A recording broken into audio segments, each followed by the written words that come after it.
కీర్తనల గ్రంథము 11వ అధ్యాయము. ప్రధాన గాయకునికి దావీదు కీర్తన. యెహోవా శరణుజొచ్చియున్నాను, పక్షివలే నీ కొండకు పారిపొమ్ము అని మీరు నాతో చెప్పుట ఎలా? దుష్టులు విల్లెక్కు పెట్టియున్నారు, చీకటిలో యథార్థ హృదయుల మీద వేయుటకై తమ బాణములు నారియందు సంధించియున్నారు. పునాదులు పాడైపోగా నీతిమంతులు ఏమి చేయగలరు? యెహోవా తన పరిశుద్ధాలయంలో ఉన్నాడు. యెహోవా సింహాసనము ఆకాశమందున్నది. ఆయన నరులను కన్నులారా చూచుచున్నాడు. తన కనుదృష్టి చేత ఆయన వారిని పరిశీలించుచున్నాడు. యెహోవా నీతిమంతులను పరిశీలించును, దుష్టులను బలాత్కారాసక్తులను ఆయనకు అసహ్యులు. దుష్టుల మీద ఆయన ఉరులు కురిపించును, అగ్నిగంధకములను వడగాలియు వారికి పానీయ భాగమగును. యెహోవా నీతిమంతుడు, ఆయన నీతిని ప్రేమించువాడు. యథార్థవంతులు ఆయన ముఖదర్శనము చేసెదరు. కీర్తనల గ్రంథము 12వ అధ్యాయము. ప్రధాన గాయకునికి అష్టమ శృతి మీద పాడదగినది దావీదు కీర్తన.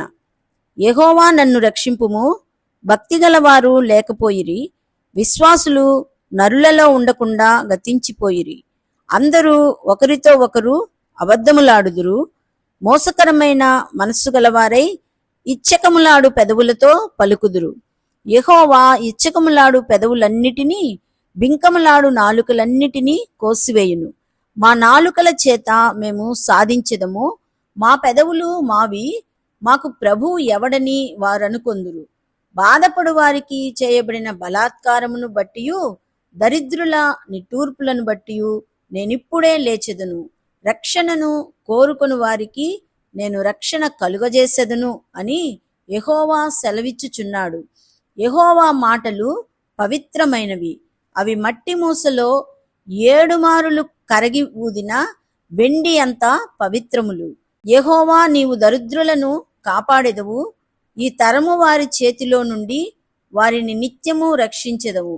నరులలో నీచవర్తన ప్రబలమైనప్పుడు దుష్టులు గర్విష్ఠులై నలుదిక్కులా తిరుగులాడుదురు. కీర్తనల గ్రంథము 13వ అధ్యాయము. ప్రధాన గాయకునికి దావీదు కీర్తన. యెహోవా, ఎన్నాళ్ల వరకు నన్ను మరచిపోవుదువు? నిత్యము మరచెదవా?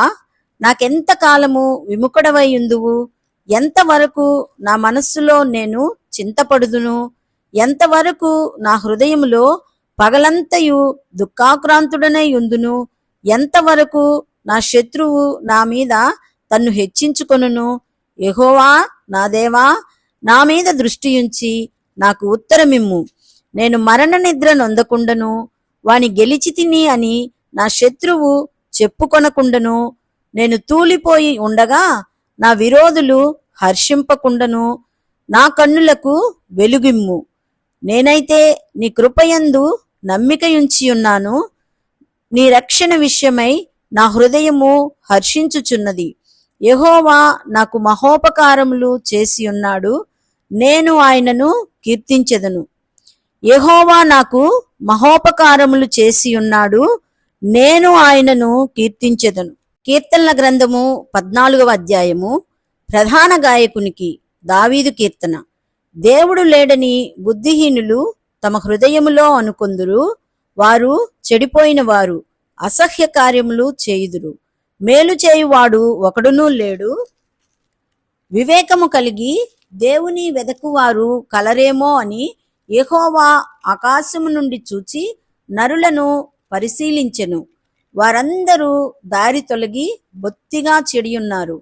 మేలు చేయువారు ఎవరునూ లేరు, ఒక్కడైననూ లేడు.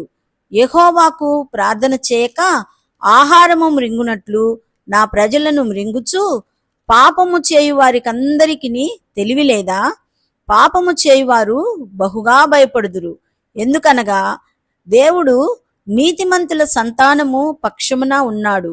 బాధపడు వారి ఆలోచనను మీరు తృణీకరించుదురు. అయినను యెహోవా వారికి ఆశ్రయమై ఉన్నాడు. సియోన్లో నుండి ఇశ్రాయేలునకు రక్షణ కలుగునుగాక. యెహోవా చెరలోని తన ప్రజలను రప్పించినప్పుడు యాకోబు హర్షించును, ఇశ్రాయేలు సంతోషించును. కీర్తనల గ్రంథము 15వ అధ్యాయము. దావీదు కీర్తన.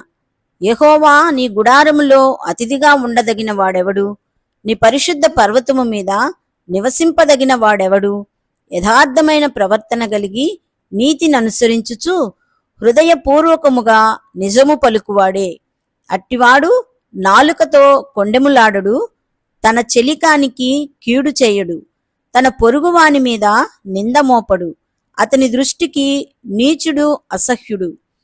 అతడు యెహోవా యందు భయభక్తులు గలవారిని సన్మానించును. అతడు ప్రమాణము చేయగా నష్టము కలిగినను మాట తప్పడు. తన ద్రవ్యము వడ్డీకియ్యడు. నిరపరాధుని చెరుపుటకై లంచము పుచ్చుకొనడు. ఈ ప్రకారము చేయువాడు ఎన్నడును కదల్చబడడు.